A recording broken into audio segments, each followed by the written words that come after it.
Welcome to tonight's video. I'm going to continue our look at possibilities for revision. Tonight I'm going to talk about using the traits of good writing as a guide to help you decide, first of all, where you need to revise, and to also give you some ideas for how to revise. Okay, when you're finished with tonight's video, you should be able to use your 6-trait scoring rubrics as a guide for revision possibilities. In order to do this, and from this video, you'll learn, first of all, the skills that each trait focuses on, what proficiency looks like for each trait, how you know that you've done what you can do, and finally, how to use a scoring rubric to help you decide where you need to substitute, take out, add, or rearrange.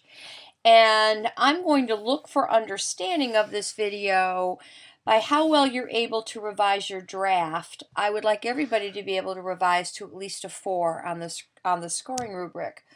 So if you look at what you need to do in order to do this, these are the things you're going to look at in your notes tonight. You should have hard copies of the scoring rubrics, and you can just take notes right on those. All right, the first trait we're going to look at is voice. And we've been talking about voice in class for quite a while, for the last couple of days. Anyway, this is a poster about voice. Unpack it.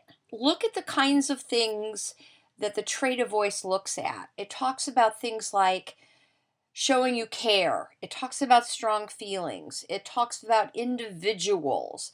It talks about personality. It talks about appropriate tone.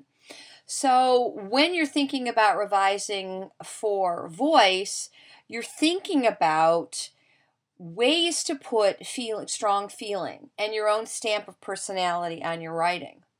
To take it even more specifically, we're going to look at the scoring rubric for voice. The 6 is expert. That's as high as you can get on the scoring rubric I'm going to use. 5 is well done. 4 is almost there. Compare what they talk about between a 4, a 5, and a 6. Look at how they talk about showing strong feelings. They talk about expressive. They talk about a clear purpose. They talk about tone. They talk about your thoughts and your feelings about the topic. They talk about expressing yourself in new ways. Look at the difference between the 6 and the 4. It talks about, in a few places, your voice comes through, but it doesn't say expressive. So revision is going to focus on being expressive. It talks about your purpose for the piece. A 4, the purpose is unclear, or the tone feels off. Some of what we looked at in last night's video talked about tone that was a little bit off. So if you unpack the difference between the 5, 6, and the 4, that gives you some targets for what you can be doing as a writer to kind of tighten your writing up in the revision process. All right, here's the poster for ideas. Look at the bold-faced descriptors in this poster. It talks about main idea. It talks about details. It talks about showing, not just telling. It talks again about a clear purpose. And it talks about unusual or surprising that works.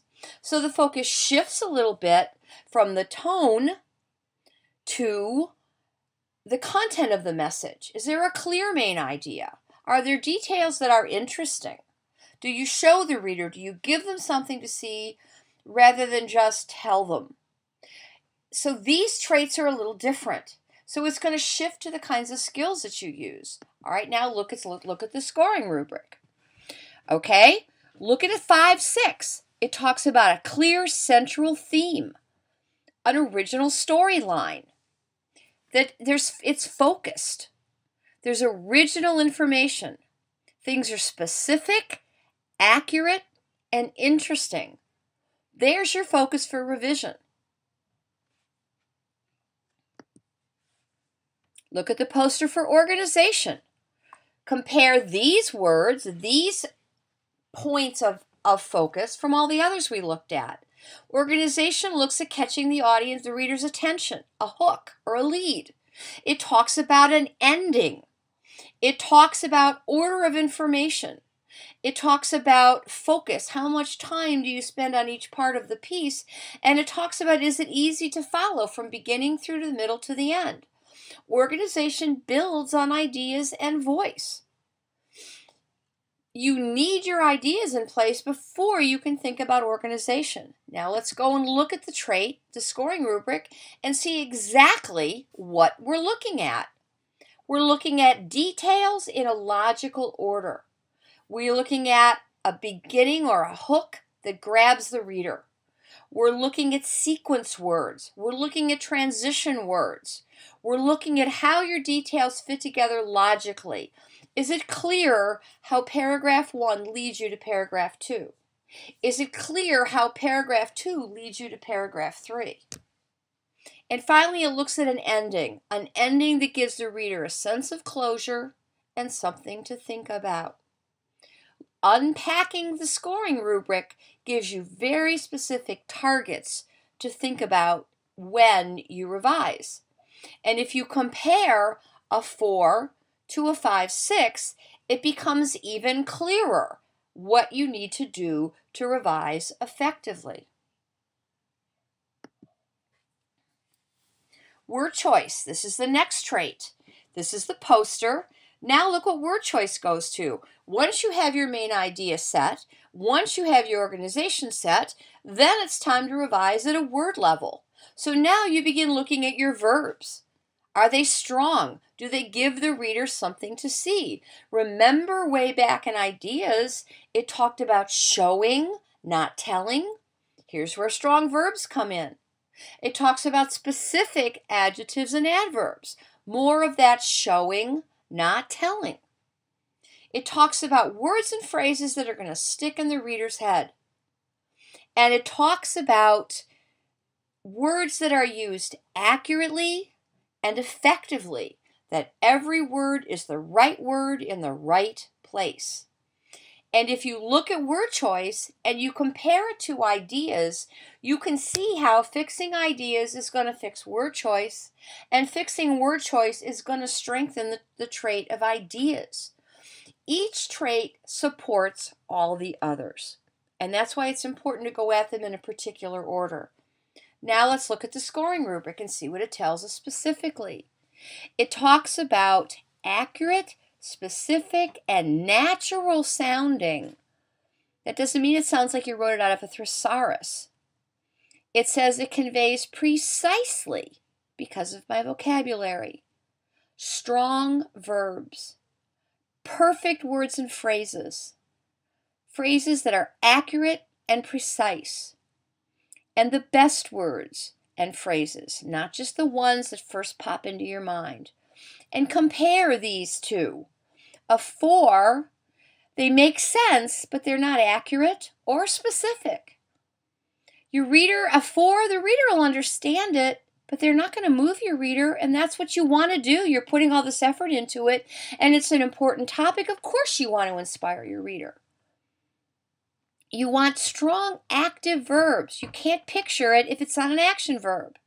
I haven't come up with extraordinary ways to say ordinary things. That's an amazing phrase. Those are perfect phrases. Extraordinary ways to say ordinary things. My content words or phrases are accurate but general. Overused jargon.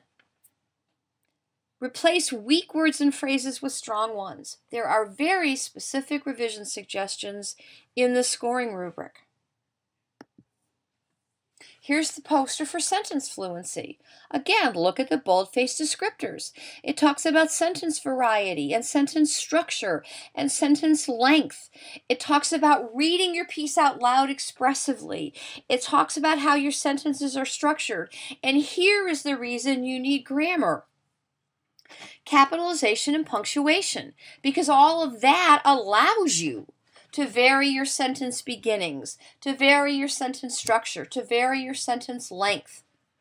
That's the only reason you need grammar, is because good writing is smooth and musical and expressive, and grammar allows you to do that.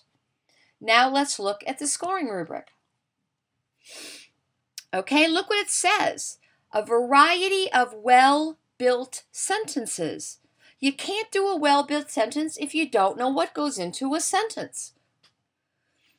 I've constructed and connected my sentences. There's transition words. There are conjunctions. There's different kinds of sentences. I've varied sentence length and sentence type. Short sentences and then long sentences. Simple sentences and complex sentences. How can you revise for simple and complex sentences if you don't know what they are?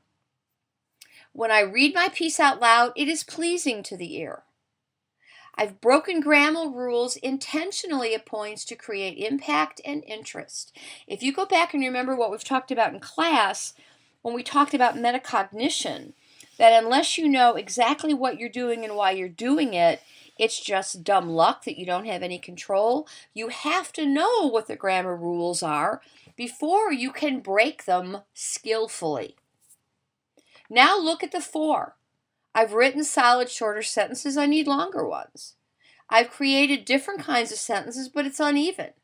When I read my piece out loud, I stumble in places. There's why you have to read it in the conferencing.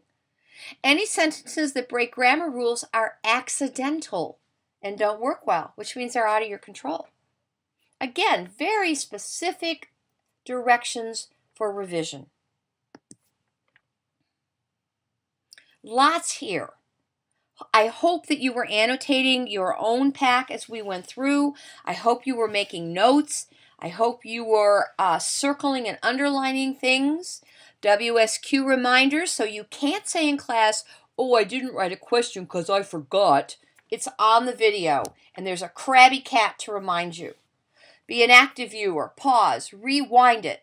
Review the entire thing. Watch the video with your undivided attention. No TV, no texting, no video games. I expect you to take good notes. I expect you to mark up your hard copies of the scoring rubrics. I expect a clear, effective summary of main ideas of this video, and I forgot the word summary. And I expect you to write a question to share with your peers. Everybody hear that? A question to share with your peers. And now, we dance. This is Michael Franti and Spearhead.